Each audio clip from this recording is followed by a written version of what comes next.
دلوقتي احنا الاسبوع اللي اخر محاضره قلنا ان النهارده مسك الختام هنخلص اخر بروبرتي ايه علينا ان احنا نحسبها للويف جايد اللي هي الباراليل بليت. وانتوا عارفين انا بتاعت التطبيق المباشر، يعني اشرح القاعده واسيبك انت لسه تحل وانا ايه موجوده برضه هسوبرفايز واشرح. فلقيت ان احسن بما ان معادلات الاتنيويشن فيها الكتريك فيلد كتير وتطلع على التنجنشن وتحول على الترانسفيرس وتحسب الباور، فقلت احسن حاجه ان انا ابريك المحاضره الفورس.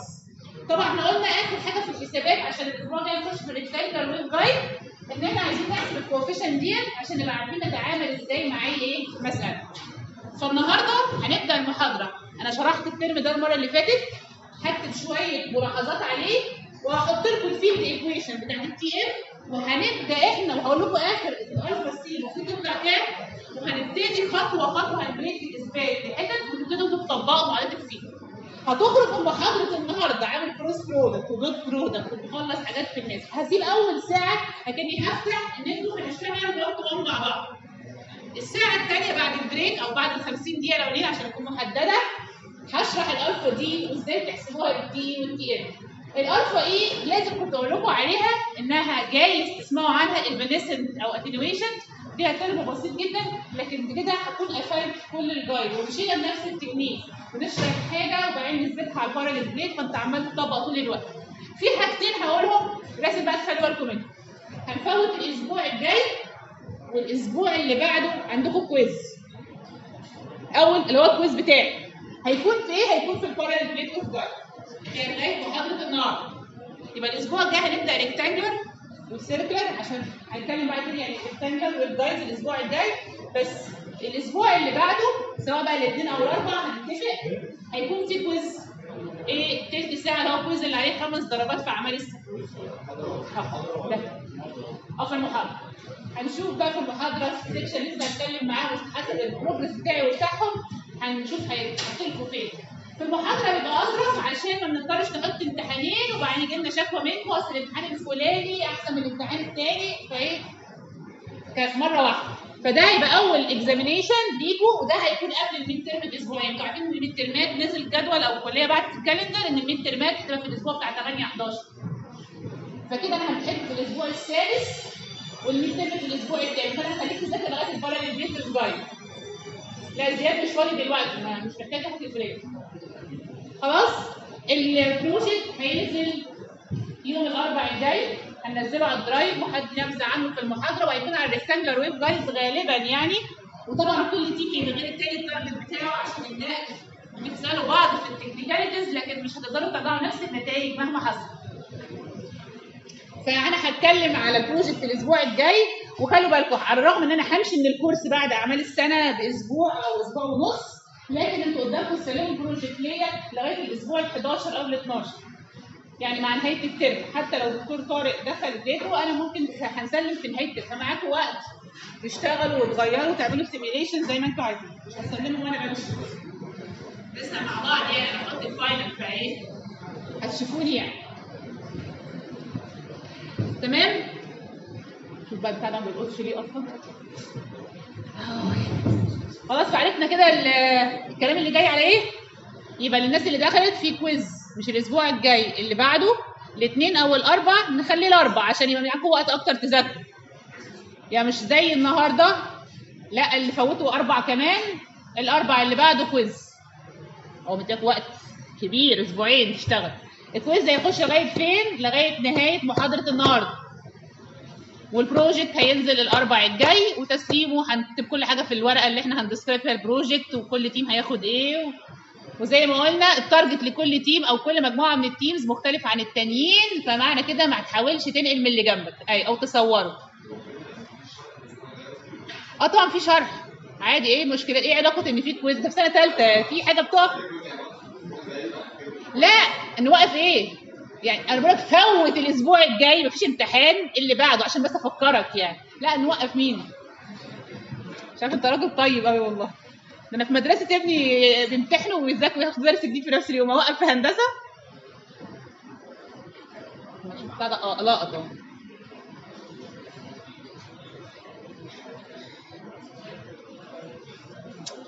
فعشان ما اقعدش اكتب معدات الفيلد بتاعت التيام هي منوره فوق الاي زد والاي اتش اكس والاي واي كل الفيد كومبوننتس اللي هتشتغلوا بيها النهارده. فاضل بس اكمل كام حته كده ما اتكلمتش عنهم عشان تقدروا تقعدوا ايه تحلوا دلوقتي كل اتنين مع بعض عشان الموضوع كبير شويه.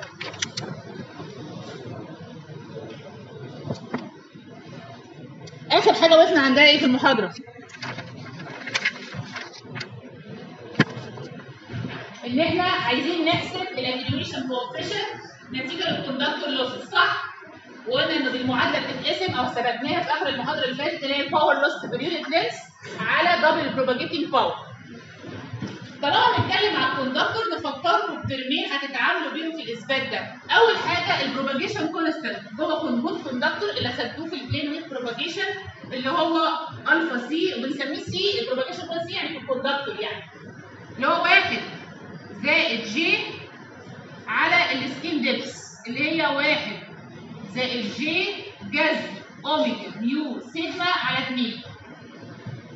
لو عايز تتكلم عن البروباجيشن جوه الكوندكتور فكان ده الترم اللي انتوا حسبتوه السنه اللي فاتت في البلين ويت بروباجيشن. نكمل معانا في نص اللي هو ده الفا زائد جي بي. تاني حاجه فاكرين الامبيدنس الانترنسيك امبيدنس جوه جود كوندكتور اللي هي ايتا سي وهي 1 زائد جي على السكين ديبس في السيجما. حيث ان السكين ديبس بروبرتي للكوندكتور اكيد سمعتوا عنها اللي هي جذر 2 اوميجا ميو سيجما تعتمد على الفريكونسي كوبريشن وبتعتمد على الكوندكتيفيتي طبعا بتاعت الميديا. ساعات بيدوا رمز للامبيدنس بتاعت الكوندكتور انها اسمها زد اس. عارفين الاس دي جت منين؟ ما كل سافكس دي معنى علمي برضه. سيرفيس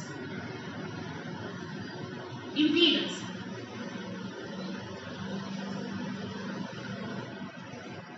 ليه؟ لان في الكوندكتور كل حاجه بتمشي على السطح او جوه السكين ديبس عشان كده بتوزع على السافكس اس فبتتكون برضه من ار اس زائد جي اكس اس عشان لو اتعرضتوا للكلام ده. يبقى احنا عندنا الانترنسيك امبيدنس او في الكوندكتور بيسموها سيرفيس امبيدنس يعني هنشوف ترم زد اس ساعات بنشوف الترم وشفته معانا في الجايد الزد جايد اللي هو سواء تي اي او تي ام. لو تي اي اوميجا ميو على بيتا ولو تي ام بيتا على اوميجا ابسلون. في زد جايد في الانترنسيك امبيدنس هي ايتا او زد ساعات في الكوندكتور بيسموها. ماشي كده شوفنا شويه حاجات. اخر حاجه برضو طلعت المحاضره اللي فاتت ان احنا بقى عايزين نعرف الترمات دي. الباور بروباجيتنج اعتقد اتكلمنا عنها كتير بس هتعيدوا حساباتها النهارده تاني. المفروض بايديكم بقى عشان تشوفوا ايه لحظه الحقيقه. الكلام اللي انا عماله اقوله ده بتعرفوا تخلصوه ولا لا؟ وعايزين نحسب الباور لوست بير يونت لينث. طبعا كالعاده اول ما بخش كل الناس في ناس محضره من المره اللي فاتت فدخلوا راحوا رازعيني سؤال قبل ما ابدا. لما انا كتبت الاسبوع اللي فات ان الباور لوست بير يونت لينث هنتعامل مع المعادله هاف على نفس الطريقه اللي قلنا بيها البروباجيتنج. البروباجيتنج قلنا هاف التكامل بتاع اي كروس اتش كونجيجيت طبعا على الترانسفيرس كومبوننت لان اللي بتشيل البروباجيتنج باور في الدي اريا.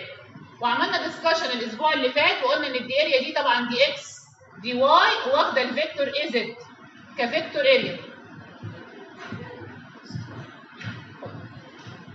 فجيت بقى انا اخر حاجه ختمت بقى محاضره يوم الاثنين اللي فات قلت انا عايزه اكتب الباور لوست باليونت لينث. فقلنا مين الكومبوننت هتتحكم في اللوست باور فاتفقنا كلها انها التنجنشال كومبوننت صح؟ فقلنا انها هاف التكامل هنكتبها برضو عشان اللي مش فاكر ممكن يكتبها بنفس الطريقه كروس اتش تنجنشال سكوير اتش تنجنشال برضو كونجيجيت في الدي اريا المطلوبه. بس الدي اريا في اللوست بقى ممكن اكتبها كده هي كانت دي اكس دي زد واتفقوا ليها الاريا اي واي طبعا.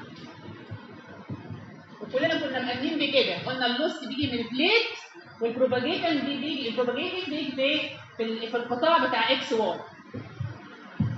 اول لما دخلت قمت واخده السؤال قبل ما افتح الكمبيوتر قال لي انت مش قلتي في الكوندكتور لو طبقتي الباوندري كونديشن ان اي تانجنشال بيساوي 0؟ الرد على هذا السؤال يتقسم من حاجتين. اول سؤال ان اي تانجنشال بيساوي 0 ده لو انا بيرفكت كوندكتور سيجما ما لا نهايه.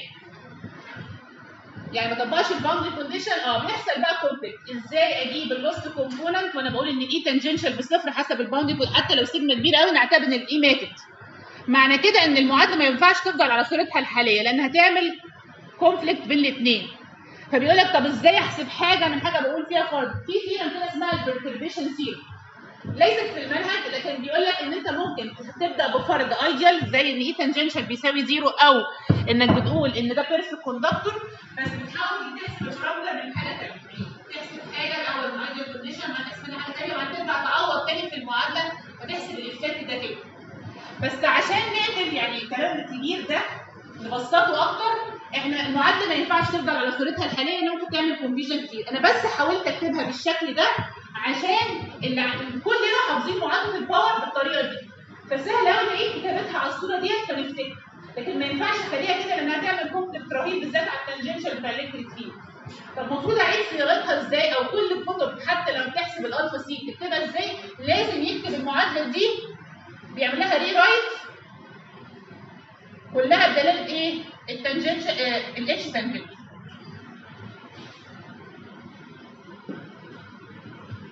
يعني لازم الاي تانجنشال دي تتشال وتخش بدلاله الاي تانجنشال. السمبل ازاي ممكن، مش عايزه اتعمق في الاثبات ودي درجه اول درجه من درجات الفهم، ممكن تعوض عن الاي تانجنشال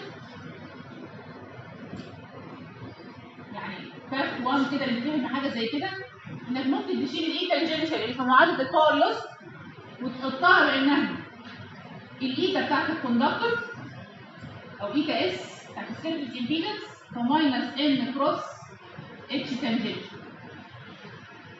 نفس العلاقه بين التانجنشال والايه مع الدايركشن بتاع البروباجيشن. ولما تعمل كده في المعادله اللي فوق تتحول معادله الباور لوس لهاف، او تاخد الريال بارت هاف الريال بتاع زد اس في ماجنتيود الاتش تانجنشال سكوير دي ال. ده اول مسار بسيط لتوضيح المعادله دي. كل كتب بتريفير او بتحط معادله الباور لوس لازم تحطها بدلاله التانجنشال كومبوننت اللي ليها علاقه بالسيرفيس كارنت. كوندكتور موجود يعني عليه سيرفيس كارنت، صح ولا دي مفاهيم مش عارفينها؟ لسه قايمين؟ الاستراكشر بتاعي اللي هحله كمان دقيقتين عباره عن باراليل بليت جايد مكون من 2 كوندكتورز. اي حد درس كوندكتور عارف ان كل الكرنت بيتركز على السطح وبيقل في اتجاه ايه؟ عمودي على السطح ده مقدار ايه؟ لغايه السكين ديبس. فاول حاجه اللي عايز يفتكر حتى لو مش حافظ معادله الباور لوس ممكن يحطها على الصوره دي وبعدين يرجع ينقلها بالانالوجي بين العلاقه والاي والاتش تانجنشال والايتا سيرفيس بتاعت الكوندكتور، يحطها على الصوره دي ويقدر يحسب الكميه دي بكل سهوله. مع ان خلي بالك ان الدي اس لوس دي مش دي اتش دي واي، دي اكس دي زد والاريا بتاعتها اي واي. بيخلي باله من حاجه كمان ان هو عايز الباور لوس باليونت ليبس. واضح جدا ان الفاريبل دي زد ده لما هيظهر عندك هتكمل حاجه من 0 ل n وبعدين تقسم عليه هتبقى حسبت الباور لوس باليونت ليبس. احنا قلنا البروبابيلتي منتج من ناقص اللي هي الدي زد. طبعا كلنا ايه مش فاهمين اي حاجه اصلا، فعشان كده هنبدا كلنا اول ترم. انا عايزه التارجت بتاعي احسب الالفا سي للتي ام، وخلي بالكم ان الفا سي او الاتنيويشن كوفيشنت بتاع الكوندكتور بيتحسب لكل عيله من المود، تي سي الفا سي تي ام او الفا سي تي اي، وكمان في الباراليل بليت ممكن تحسب الفا سي تي اي. فالاول لحظه واحده خلاص. فالناس اللي قاعدين عايزين نحسب الباور لوس باليونت لينس فور باراليل بليت وذ جايد تي ام مود. ادي المعادلات وادي الباور لوس، عشان في مشاكل هتقابلكم لما تيجوا تخلصوا التكامل ده واسئله هتظهر. ناس تيجي تحل بيزد على الايكويشنز اللي موجوده عشان يجربوا نفسهم. انا ممكن في الامتحان اجيب اثبت ان الفا سي يساوي كذا بدايه من في الايكويشن وكده طلع لي الفورمولا. لازم تحسب دي. لو انت حليت سؤال زي ده معناه كده عارف الباور لوس وعارف الباور بروبابيلتي وعارف انهي نوع من المود تستعمله، تعرف تكامل وتعمل كيرل ودوت وتقفل فورمه في نفس المحترم. كل واحد او كل اثنين جنب بعض يبتدوا يحلوا يحسبوا لي الباور لوس في الريزنس الترم الاولاني.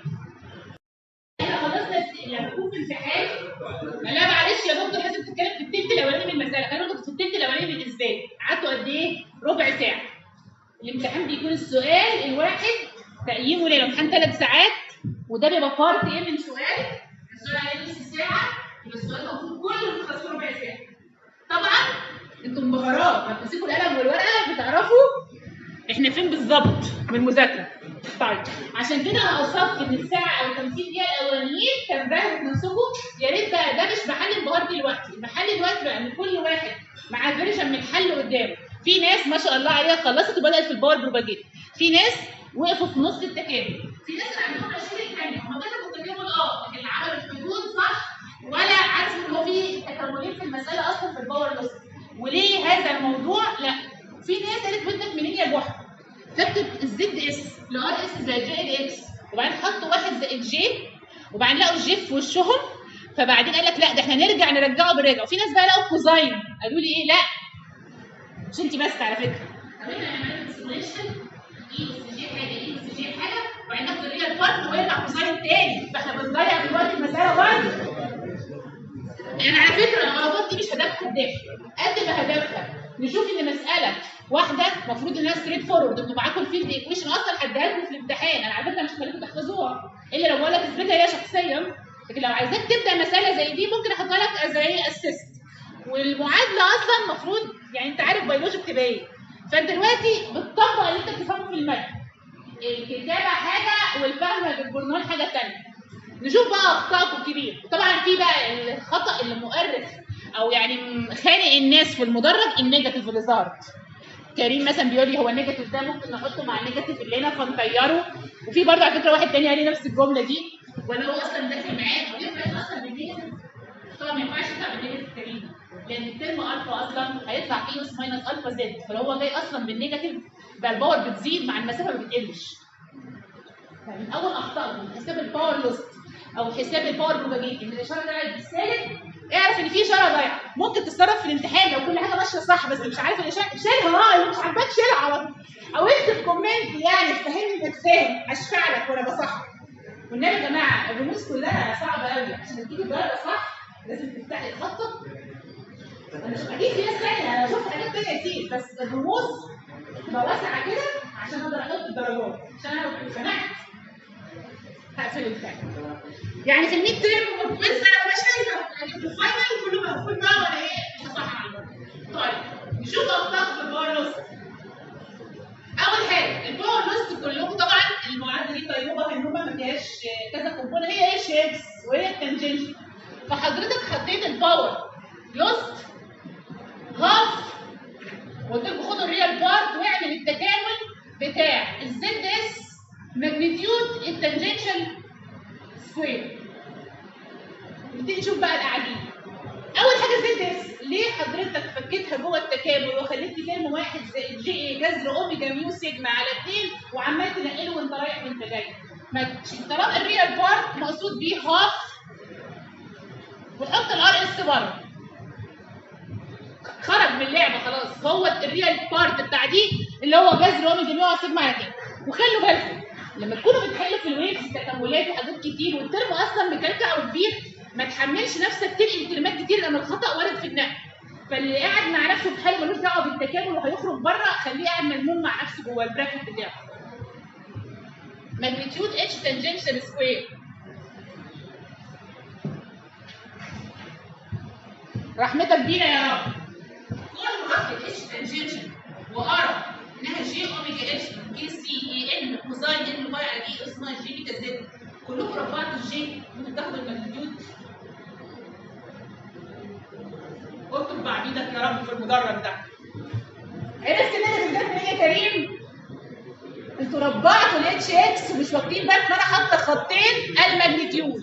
لما يكون رقم ريال ايماجينري قدامكم ومفيش الا جي وجنبه حته كده كلها امبليتيود يبقى الرقم ده هو الامبليتيود. ما اخدش اشاره ربعها واقول الاشاره قاعده في كلمتي ليه؟ ادي الغلطه اكتب يا ابني كل واحد طلع له اشاره ثاني. حليت المشكله دي يا كريم وباشمهندس حلو كاتبه اسمك انا في الاخر. نخش بقى على الغلطه الشائعه في الجزء ده من المدرج، شفتها كتير قوي. حدود التكامل، ابتدت الناس تكتب يعني عدت من الجي للسي والسي دي ابسط حاجه اصلا في المساله. بعد ما ربعنا الترم وقعدناه معزز مكرم اللي هو اوميجا سكوير ابسلون سكوير على كي سي سكوير برضو اي ان سكوير كوزاين سكوير ان باي على دي فوا سكوير سوري. وخلاص ناس بقى حلوين حطوا ايه اس ماينس جي بيتا زد على بقى نربع فتبقى ايه اس ماينس جي 2 بيتا زد. الباشمهندس اللي ايه الشاطر كويس لو جات منه حد. ادي غلطه سهو الثانيه. اصل المعادله اتش في اتش كونجكت. يعني ايه اس ماينس جي بيتا زد المفروض اشوفه اصلا. غير ان انا باخد الماجنتيود وده ترم فيز يعني المفروض ما يظهرليش في المعادله. طبعا طلع في وشه وابتدى يقول لي اتصرف معاه ازاي. ابتدت الافكار تنهال افك ريال ايماجينري واخد في الريال بار. وادي الغلطه رقم 3. ما شاء الله مدرب كان كل الاخطاء اللي بتشوفها في الامتحانات مجسده هنا النهارده بس ده كويس. المفروض بعد كده ماليش غلطات بقى بعد ما اقول كل حاجه. 2 او مش 2 بقى 4. فطبعا ايه اسمها الجي 2 بيتا زد اتعرفت انا مش عارف الرياضه اصلا. او ادينا فكرها بص انت ممكن تكتب صفحه في نسكاب باخطاء فبعد كده تبقى ايه وتنزلوها على الدفعه فخلاص تبقوا عارفين كل الاخطاء. 3 4 ولا 5 انهي غلطه انا فين؟ 5 يا عيني 5. ولسه باشمهندسه بتقول لي انبهارات انا بمسك القلم منبهره بنفسي. حدود التكامل. هذا التكامل دي اكس دي زد. اتكلمنا عن الزد انه ممتد من ناقص ما لا نهايه. يجي واحد بنقول لك في الباور نص مليون لينس فيقوم حاطط من ناقص ما لا نهايه ما لا نهايه ويبتدي يفكر في التكاملات ويشحذ دماغه فكره في التكاملات اللي فيها ما لا نهايه مع ان الموضوع ابسط من كده بكتير. في المايكروويف عادي ممكن تكتب من 0 ال الدي اكس من 0 ده على فكره انا قلت الموضوع ده المره اللي فاتت لما بنحسب البروباجيتنج باور بس ده بتكتبه من 0 ال لما تبقى ال ما لا نهايه عوض لكن هو بيقول لك اصلا احسبها باليونت لينس فانت كده كده عارفين التكامل وتثبت على ال سمول. فادي حدود التكامل اللي وثوقها عماله غلط.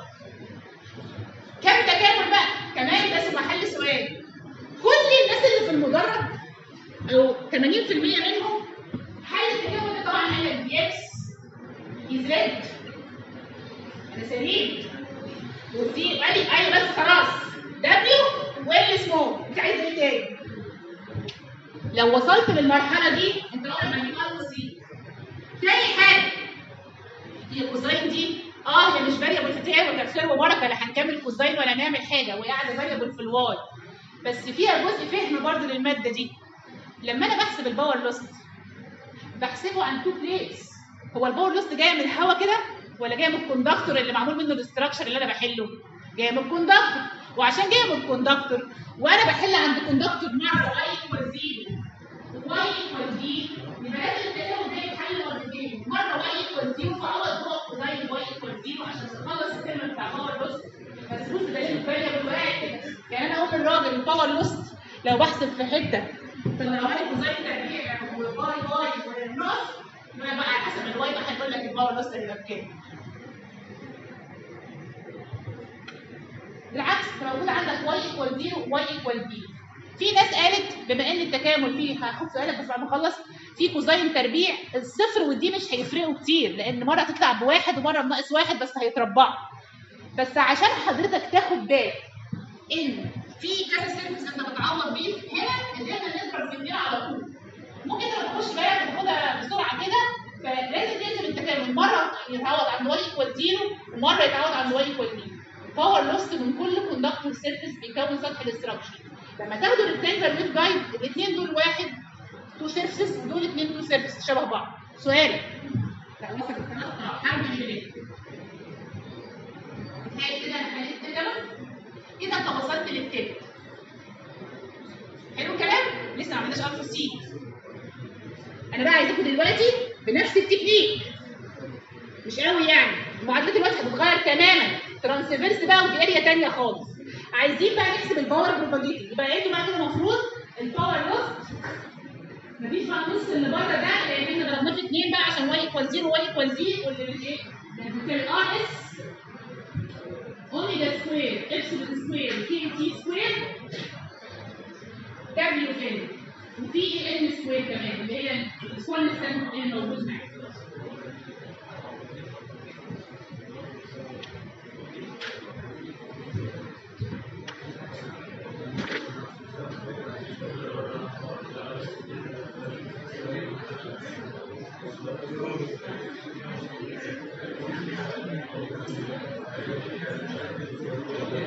يلا كل واحد مع اللي جنبه المسألة دي، بص مسألة الامتحان كل واحد مع اللي جنبه يعمل الباور بروجيتنج بقى الناس اللي بتقدر فراوده انا اتفرج عليها بقى اللي ما عملش باور بروجيتنج يعمل الباور بروجيتنج.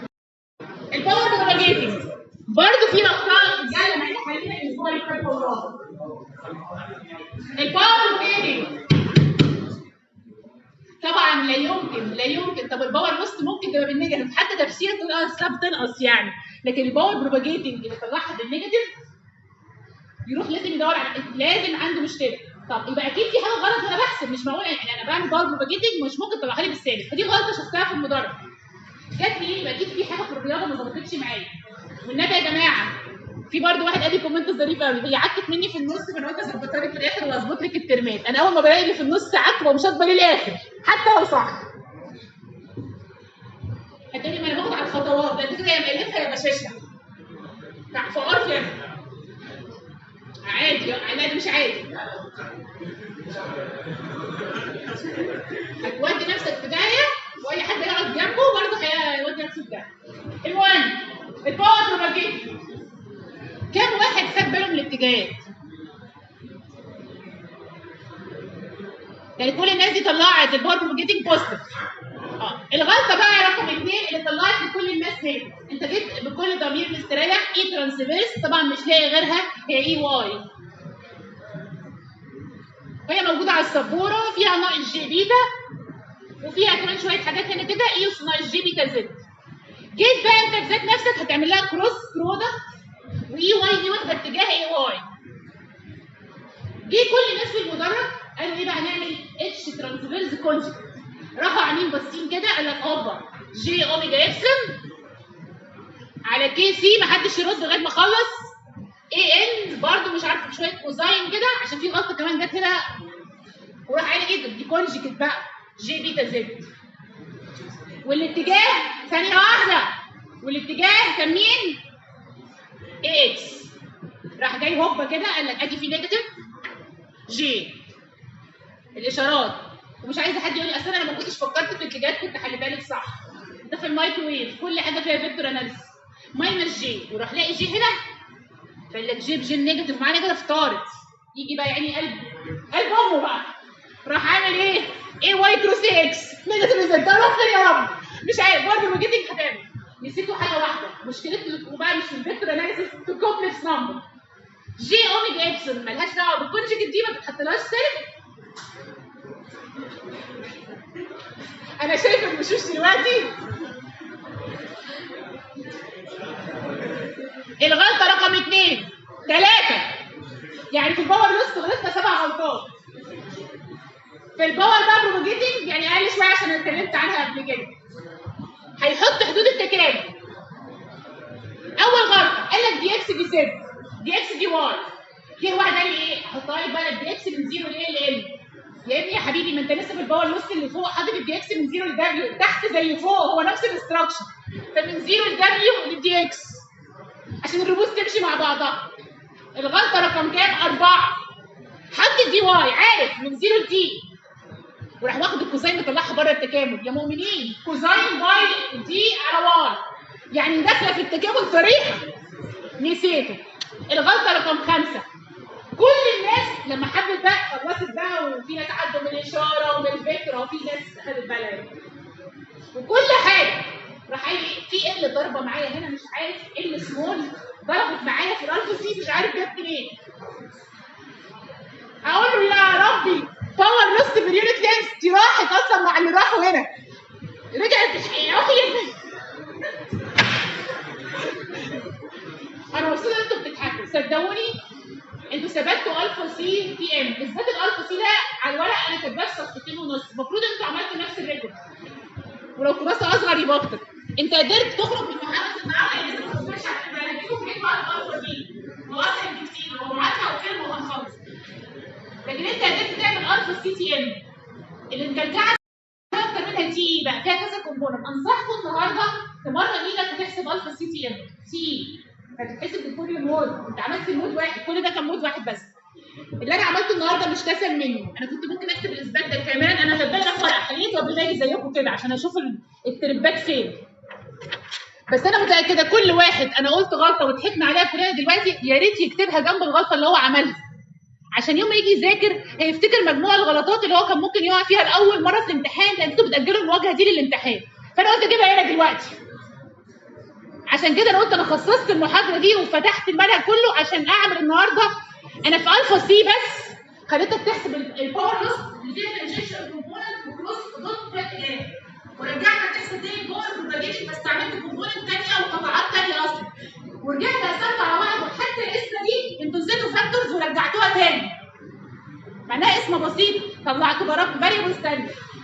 ويا ربي كان الفاريبل في الترم اللي بتحسبوه فوق دبليو رجعتوه تاني تحت ال، فممكن ياخد المساله تاني منك. ركز انت بتحط تاني حدود، المساله بتبدا ب اللي في الزد دي هي اللي في الزد تحت، واللي دبليو في الاكس فوق تبقى دبليو في الاكس تحت، مش ستراكشر جديد. شفتوا ان الناس بينسيكوا البدايه بجيب حاجه بتنسى اصلا انك توصلها لمسار غير. على فكره دي كانت المسائل الشيء اول اثبات الفا سي ده فهمت عن تي. فانت لو قدرت تحله على ارض الواقع التي ممكن تمسك التي ام بكل التي عملته للتي ام، لو تمسكه للتي بكل سهوله تقدر تعوض كل المشاكل اللي قابلتك. اظن عديتوا على الكومبلكس الفاريبلز الفيكتورز كل حاجه هنا. يا رب تكونوا فعلا استفدتوا حاجه من ال 50 دقيقه اللي احنا خدناهم. خدوا 10 دقائق بالظبط وترجعوا لي نعمل الالفا دي which is not hard، ما فيهاش اي ولا اتش خالص. 10 دقائق بقى بعد التمرين الشاق ده نهجنا وضحكنا. خدوا بقى 10 دقايق وسيبوني اخد هدنه قبل عليه وتعالوا. ودي الحمد لله حاجه مطمئنه يعني. فايه الالفا دي هنجيبها منين؟ هنجيبها من تعريف غلط من الميديم اللي انت بتبروباجيت فيه. بما انك بتقول فيه نص ميديم، طبعا انا بقول الفا دي يعني بيجيب الاتنيويشن بقى. خلي بالنا الفا سي كانت الاتنيويشن نتيجه للكوندكتور، الفا دي يبقى نتيجه للدايركت فلوسس للميديم اللي ممكن يتواجد بين التو كوندكتور بليت. ممكن اقول تاني من الاول حاضر. الالفا سي تقول ان الالفا سي جايه من اللو كنا بنحاول ندور على ايكويشن توصف اللوسز اللي جايه من الكوندكتور وكتبنا الكلام ده.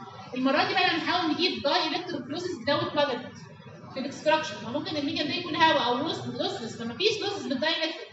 لكن الالفا دي بتيجي منين؟ بتيجي من البروباجيشن بتاع الجايدد مودز جوه الميديم اللي الحشوه اللي بين التو كوندكتور بليتس. عشان قلنا بتوع المواسير حاشين بقى الماسوره دي ايه؟ لو سايبينها هواء يبقى احنا ماشيين في الهواء، حاشينها دايركتريك يبقى في لوسز هتيجي بالدايركتريك. طب الالفا دي نحسبها منين؟ بكل بساطه وتلقائيه هنحسبها من البروباجيشن كونستنت بتاع الدايركتريك. زمان عرفتوا الجاما اللي هي البروباجيشن كونستنت جوه اللوسي ميديم مع الدكتور احمد في البلين ويف ان هو جي هو كي سكوير، فقلت لها ناقص كي تي سكوير. دي المعادله اللي انتوا عارفينها الجاما اللي هي الفا زي الجي بيتا. بلاش قبل ما نعمل كل ده البروباجيشن كونستنت بتاعي ايه؟ جي بيتا في كل مسائلنا صح؟ دلوقتي هندخل اللوس، يعني في ترم الفا هيخش في اللعب، والترم ده بنعيد تعريفه بجار. طب انا عايزه لو انا قدرت لو قدرت اكتب معادله هنا برضه فيها حته ريال زائد حته ايماجينري، الحته الريال دي اللي هتوصف الفا دي اللي انا بدور عليها. ده كده ولا شعور دوت؟ طيب انا عايز اكتب اجيب البيتا بتاعتي دي وانا مش نص ميديم، مفيش ريال بارت كلها جي بيتا وكنت بتنزلها. طب النهارده بقى انا عايز ادور على الترم ده او جاما اوصفها، بس المره دي هيظهر فيها ترم ريال وايماجينري، مش تبقى بيتا بس. هتيجي منين؟ كلام جميل. هي البيتا زمان كان اسمها ايه؟ كانت جذر كي سكوير ناقص كي كات اوف سكوير في الجايدد مود صح؟ اللي انت كنت بترجع تعوض عنها جذر كي سكوير اللي هي اوميجا سكوير نيو ابسل ناقص كي كات اوف سكوير زي ما هي ما انت عارفها. اذا كان الميديم لوسلس كنت حضرتك عشان تحسب البيتا بتاعت المود اللي بتعتمد على الكات اوف، طبعا هنا احنا حسبناها لكل مود واحده، كنت هتكتب الاوميجا بالفريكونسي اوبريشن وتنزل بالميو دي ميو نوت ميو ار ريال والابسلون نوت ابسلون ار، وكان الرقم بقى يطلع عينك مطمئن ريال بار. فكان البيتا ده ريال تحطه جنب الجي وترفع اي اس ناقص جي بيتا زد ادي بروباجيشن تيرم، صح؟ لما نتكلم بقى على اللوسي دايلكتريك او اللوسي ميديم، هذا الترم لم يعد ريال بس انيمور. ترم البيتا سيتغير، ليه بقى؟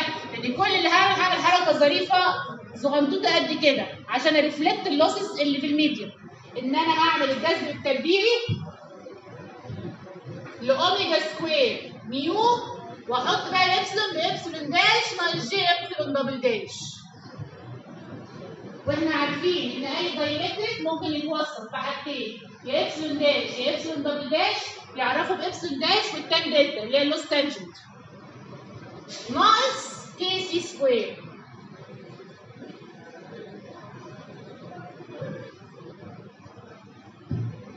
اظن واضح منين ان الرقم سيتحول لريال وايماجن. حضرتك مطلوب منك انك تكتب الدراما بقى اللي انت عارفها، اللي هي الدراما بتساوي جي الكلام ده، وحضرتك هتحاول تفك الجذر ده لحاجه ريال زائد حاجه ايماجن. الحاجه الريال هي الالفا دي اللي انت بتدور عليها.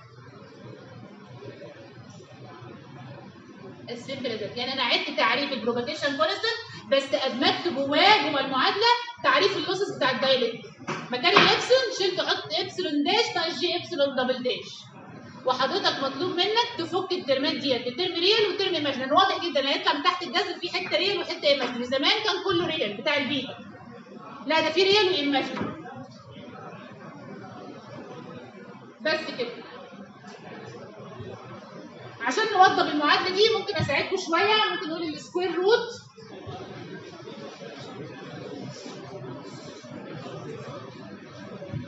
اوميجا سكوير ميو ابسلون داش ناقص كي كات اوف سكوير ناقص جي اوميجا سكوير ميو ابسلون دبل داش.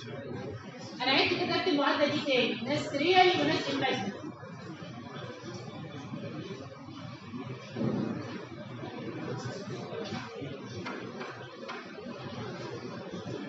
وهرجع اخد بره باوميجا سكوير ميو ابسلون داش ناقص كي كات اوف سكوير تحت الجذر،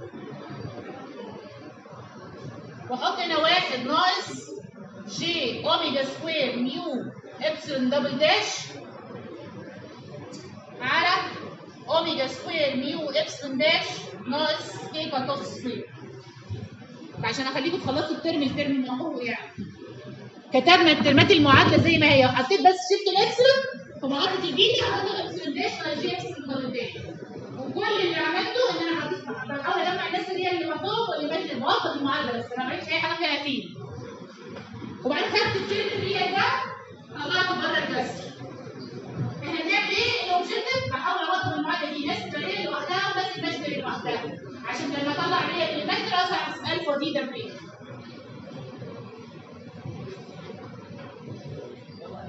طب الترم الجميل ده ممكن يختصر احسن من كده؟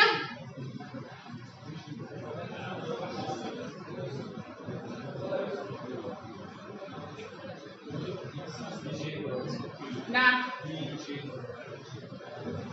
سيبك من الجي دلوقتي هنجيبها بالاخر مش هننساها.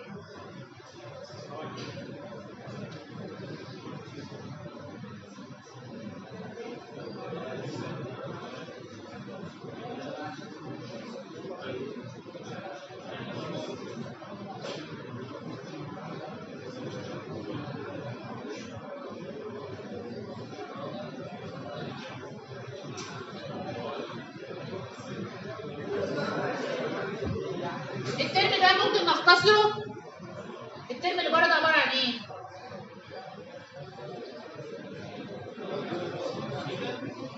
بيتا.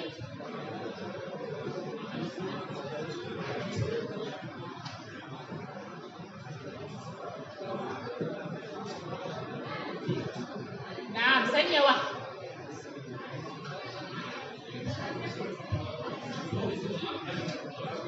نعم ماشي.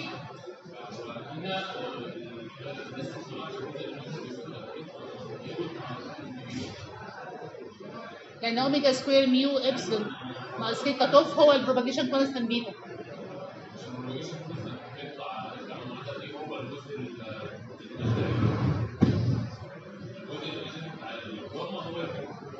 ماشي.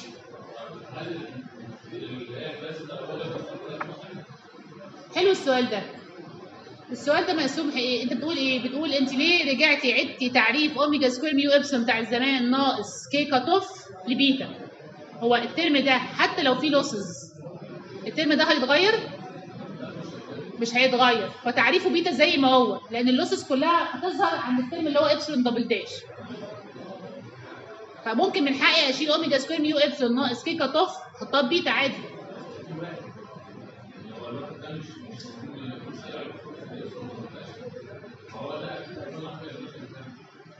ما احنا لسه ما خلصناش. ممكن تصبر ثانية واحدة؟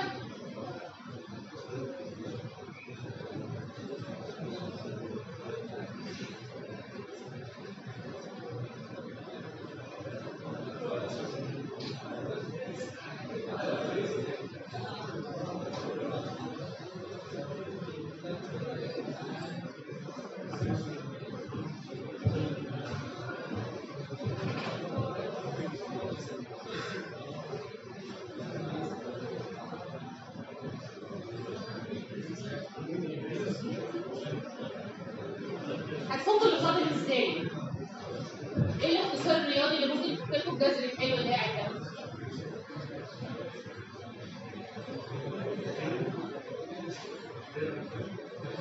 جذر التربيعي واحد ناقص حاجة.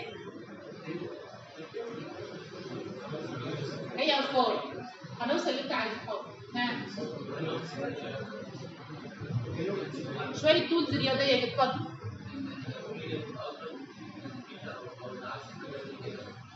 اوميجا سكوير ميو ابسلون داش على بيتا. فيحصل ايه بقى؟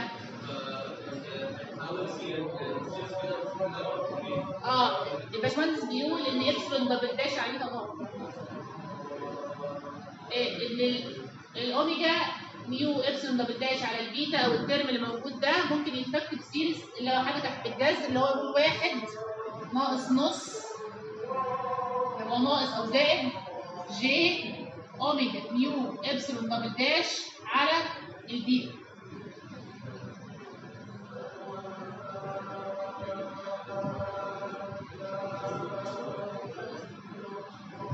محدش فكر قبل كده ان الجذر التربيعي واحد ناقص حاجه واحد زائد حاجه هي واحد ناقص نص الحاجه وشال الجذر؟ بالظبط ده الفيرست اوردر ابروكسيميشن بتاع تايلور سيريز. حد سمع عن الموضوع ده قبل كده؟ او سيبنا الكومبلكس رجعنا للسيريز اكسبانشن. شفتوا الميكرويف بتوصلنا لغايه فين؟ بس يعني قاعده ممكن نقول واحد ناقص حاجه ترم صغير اقل من الواحد، واحد ناقص اكس او واحد زائد اكس سمول تيرم ممكن يتفك من السكوير روت بواحد ناقص هاف الترم ده او واحد زائد هاف الترم ده. وليه زي ما قالت الفيرست اوردر تيرم من تيلور سيريز اكسبانشن اللي عايز يرجع للرياضه.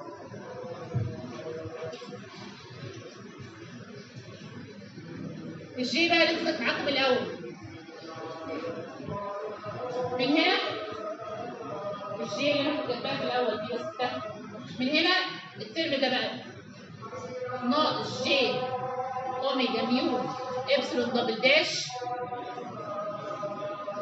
وجي نيجاتيف زائد جي بيتا. في حاجه انا مش متخصصه.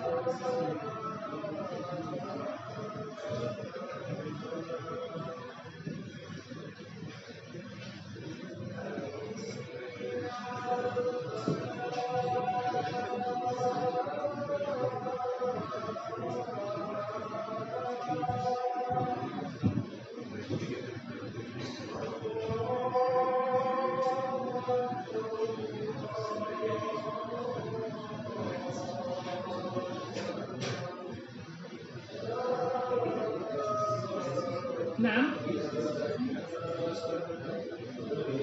انا قلت حاجه مش بسيطه انا بجمع.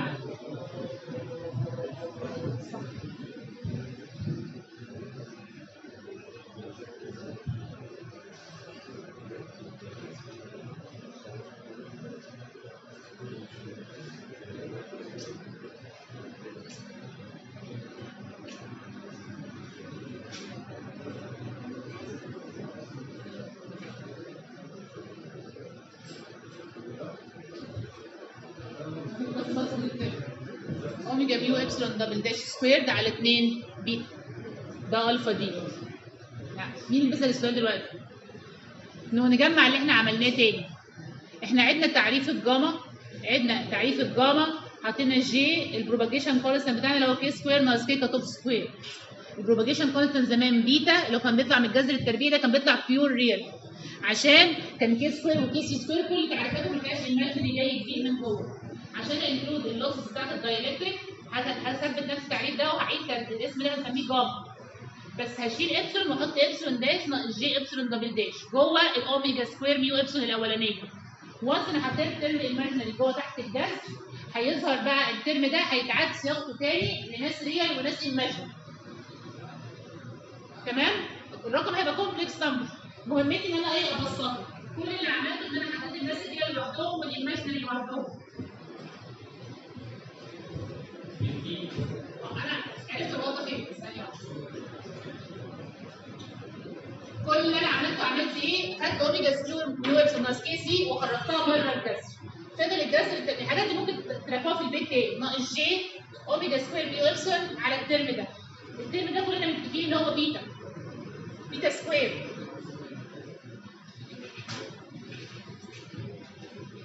الفكه الوحيده والرياضه الوحيده في الموضوع ان السكوير روت بتاعنا لما بيتفك هيبقى 1 ناقص 2 اللي جوه جذر هنا على بيتا سكوير. الترم ده جي بيتا في 1 ده الايماجينري بارت اللي هو بيتا بتاعتك اللي انت كنت بتقولها زمان، بس اتضاف عليها الترم ريال اللي هو اوميجا سكوير ميو ابسلون دبل داش على 2 بيتا بعد ما ضربت بيتا هنا مع بيتا هنا.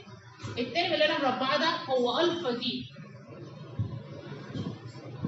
وواضح جدا ان الداي الكتريك لوسز، هل الداي الكتريك لوسز دلوقتي نقدر نقول انها مود ديبندنت ولا مش مود ديبندنت؟ انت حليت الالفا سي قلت لك لازم تحلها للتي والتي ام وكانت واضحه قدامكم. ليه؟ لانها ليها علاقه بالفيلد كومبوننتس، فلكل مود في ايه؟ لكل فاميلي من المودز تي اي او تي ام موجوده. الالفا داي الكتريك احنا حليناها طلعناها اوميجا سكوير ميو ابسلون دبل داش منطقي. اللوسز طالعه ب3 ابسلون دبل داش اللي احنا حاطينها بنفسنا ونقول ده لوسي داي الكتريك على 2 بيتا. وبروزت الفا دي قلت لك حاول تستعملها في المعادلات. دي صورتها الجنرال اللي ممكن تطبقها لاي معادله. بس now I have a question. Is dielectric losses now mode dependent ولا مش mode dependent ولا not mode dependent؟ يعني تعتمد على كل شكل مود ولا ما تعتمدش؟ انتوا بتقولوا ما تعتمدش غيركم عشان نقفل المحاضره. يلا. ايه السؤال؟ الفا دايلكتريك مش احنا بنجيب انواع الاتنيويشن المختلفه؟ جبنا الفا سي والفا دي وقلت لكم ايه الفا اي اللي هي الفينيسنت مود. بنقول الفا دي. السؤال اهو ادي معادله الفا دي قاعده امنه مطمئنه ايه؟ اقراها كويس. وعايز اعرف في ناس هنا او عايز اعرف تعتمد على المود ولا لا تعتمد على المود؟ فالناس الباشمهندسات اللي فوق قالوا لا تعتمد. يعني اي مود تي اي تي ام شغاله معانا هي الرقم. لا يعني لو حسبت لي التي اي وكانت المساله لسه فيها تي ام هاخد نفس الرقم. ها الباشمهندسين بقى اللي في الناحيه دي ده طبعا مش راي كل المجموعه الناحيه دي. عندكم اراء هنا؟ تعتمد. ما تقولش ليه. تعتمد. ها نحب نقول لكم ان انتوا غلطانين. ليه تعتمد؟ ليه؟ بيتا منوره قاعده تحت منوره تحت وبيتا خاصه بكل مود. That means for alpha C alpha D for T يبقى لها شكل for TM ممكن يبقى ليها شكل.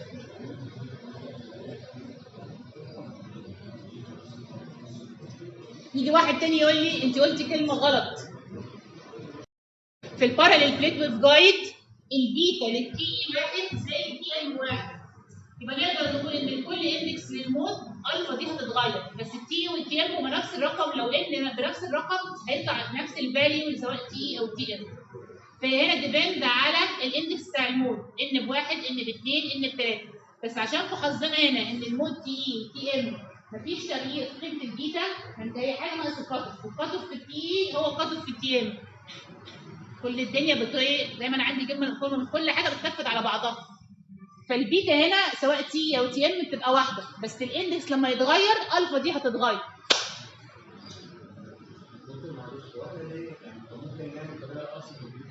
قولها لنا يا ريت. احنا عملنا سوينا بالجامعه دي ده الفا وجي بيتا. ايوه. وعملنا خلى الجي هو لو عملنا سكوير للكيك هيطلع جزء ريال وجزء ايماجينري. جزء ايماجينري هيطلع هو الجزء اللي هو الشغل. خلاص خليني انا بعرف الطريقه للحل، هل دي الطريقه الوحيده للحل؟ لا، بس هي طريقه اشهر كتير. انا بقول لك انا عرفت الطريقه للحل، اعمل انت اي حاجه انت عايزها طالما هتطلع نفس النتيجه متاكد انها صح. انا بعرف هنا دايما مثال للحل، هل في طرق للحل ثانيه ممكن؟ الرياضه وتخليصها يعني ممكن حل، انا عرفت حل عمل ندسكسه مع بعض بس.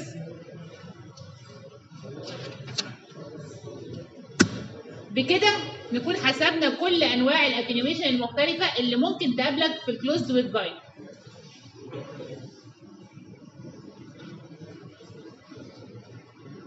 هتمشينا دي ولا ايه؟ مش عارف. لسه عايز تقول حاجه كمان بعد كل ده؟ ده انتوا نص المحاضره بتحلوا وانا ما عملتش حاجه النهارده.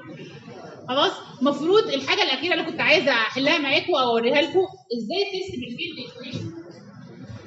هتفتحوا مراجع عشان ما شاء الله الدفعه ديت يعني ايه، ناس كتير بتقول لي في المرجع الفلاني والمرجع الفلاني، فممكن ناس دي كيم تو مي والله والنعمه فيه.